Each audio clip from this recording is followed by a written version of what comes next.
Trabajo en la biblioteca de noche. Operamos bajo un conjunto de reglas excéntricas. Parte 2.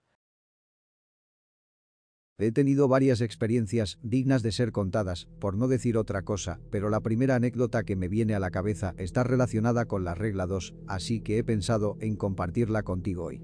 Llevaba exactamente 7 días trabajando en la biblioteca nocturna, 4 turnos, pero hacía una semana que me habían contratado, y todo iba sorprendentemente bien. Como haría cualquier persona cuerda, me había quitado de la cabeza la lista de normas, pensando que no eran más que una táctica para acosar a los nuevos empleados. Suponiendo que les llevaría ventaja si no mencionaba la lista en absoluto, ni siquiera la mencioné cuando terminé de rellenar los papeles de entrada, simplemente los metí en mi taquilla y le entregué el resto a Matt. Me preguntaron al respecto, por supuesto. Varias veces durante las noches siguientes, varios compañeros de trabajo se me acercaron para preguntarme si ya me había pasado algo. Cuando les preguntaba a qué se referían, su respuesta era siempre una variación de, ya sabes, las reglas, y yo me limitaba a resoplar, poner los ojos en blanco y seguir mi camino. La tarde de mi cuarto turno, me había alejado del pequeño agujero en la trastienda que Matt había montado como puesto de arreglo de libros para mí, y estaba ayudando brevemente a Jenny. Estábamos inusualmente abarrotados en el mostrador y Matt se había ido por la noche, así que supuse que le vendría bien un poco de mano de obra extra. Habíamos recorrido casi toda la cola y, cuando por fin apareció la cara del último cliente entre la multitud, Jenny seguía ocupada con otra persona, así que, naturalmente, me miraron a mí. «Hola», dije. «¿En qué puedo ayudarte?». Fue entonces cuando me fijé en sus ojos. No tenían nada de malo. No técnicamente. Eran oscuros, pero no antinaturales. No estaban inyectados en sangre. Las pupilas no eran anormalmente grandes. Pero había algo detrás de ellas que, no, déjame intentarlo de nuevo. No había nada detrás de ellas. Ese era el problema. Miré hacia otro lado. «Piscina», dijo. Me aclaré la garganta. «Perdón, piscina, tu piscina. Necesito ayuda para encontrarla». Me reí y me invadió un aire frío de alivio. Tenía un aspecto desalmado y espeluznante a propósito, por supuesto. Matt lo había puesto en esa situación o, si no era Matt, alguno de los otros empleados. «Lo siento, amigo», le dije. «Eso no va a funcionar conmigo. Pero buen trabajo». Me asustaste por un segundo. El cliente no dijo nada. Solo frunció ligeramente el ceño e inclinó la cabeza hacia un lado, como si no entendiera lo que le estaba diciendo. «Necesito ayuda para encontrar tu piscina», repitió. Me incliné un poco sobre el mostrador, bajando la voz para que Jenny no me oyera. Parecía bastante preocupada, pero con ella nunca se sabe. «Mira, amigo, no quiero estropearles la diversión a los demás, así que voy a dejar que piensen que me están tomando el pelo durante un rato, ¿está bien? Pero no me lo creo. Me alejaré del mostrador contigo, pero una vez que estemos fuera del campo visual puedes dejar de actuar». Esto pareció satisfacerle lo suficiente, porque se dio la vuelta y empezó a ir en dirección contraria a la mía. Salí rápidamente de detrás del mostrador para seguirlo. Caminamos en silencio hasta que estuvimos a salvo escondidos en las pilas, y entonces me detuve, extendiendo la mano para ponerla en su hombro. «Muy bien, amigo.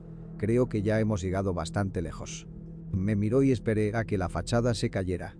Pero no fue así. «Tu piscina», recitó una vez más. Poco a poco, una silenciosa inquietud empezó a recorrerme la espalda. «¿Dónde está?», volvió a repetir. Por un momento, reflexioné. Era absolutamente imposible que esto de las reglas fuera real. Pero, ¿por qué estaban tan dedicados? «¿Matt te está pagando para que hagas esto?», pregunté. Me miró sin comprender, con los mismos ojos muertos de antes, sin parpadear y fríos. «¿Dónde?», me preguntó con frialdad. «¿Está tu piscina?».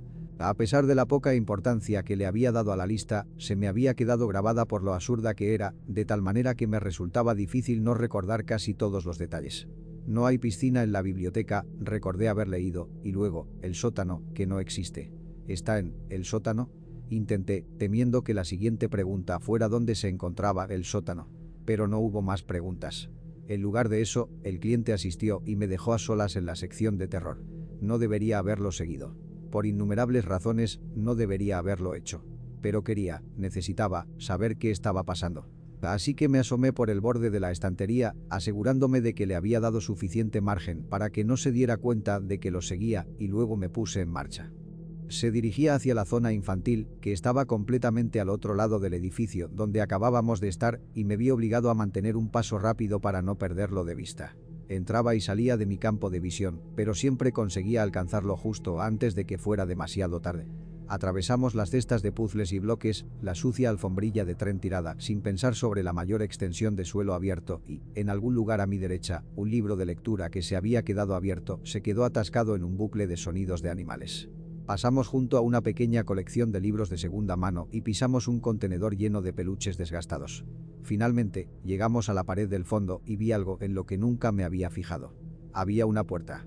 No tenía nada especial ni destacable. Era un rectángulo metálico pintado del mismo azul intenso y liso que las puertas exteriores del edificio, con una ventana idéntica tan alta que habría necesitado una escalera para ver lo que había más allá. Como era lógico en nuestra secuencia, el cliente se acercó y giró el picaporte, que se abrió sin problemas. Una parte de mí esperaba que ocurriera lo mismo cuando me tocara a mí. La otra mitad esperaba que no. La puerta no era ruidosa. No me preocupaba especialmente que me oyera forzarla una vez que se hubiera cerrado tras él, pero, por si acaso, conté 10 Mississippis antes de abrirla y deslizarme dentro. Inmediatamente, me vi inmerso en la oscuridad. Habría sido total de no ser por el tenue resplandor que se filtraba desde la parte inferior de los escalones que descendían ante mí. Mi cerebro, que se esforzaba por calcular, insistió en que la ausencia de sótano en el edificio debía formar parte de la elaborada estratagema. El hecho de que nunca me hubiera fijado en la puerta no significaba que no existiera. Estaba claro que sí, ya que acababa de utilizarla. Solo llevaba aquí una semana. No había tenido la oportunidad de explorar cada centímetro cúbico del lugar. Respiré hondo, me reprendí mentalmente por ser tan crédulo y bajé las escaleras. Tardé más de lo que creía que debía en llegar al final. Mucho más.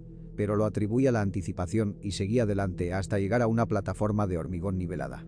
El único giro que quedaba era a la derecha, así que lo tomé, acercándome cada vez más a la fuente de luz incorpórea.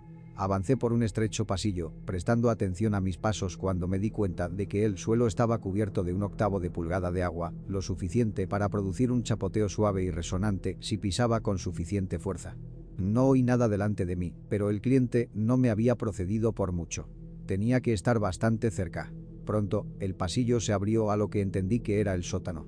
Vigas y tuberías cubrían el techo en un laberinto imposible, y descubrí que la luz que había estado siguiendo procedía de una única bombilla de bajo consumo suspendida de las vigas por un cable.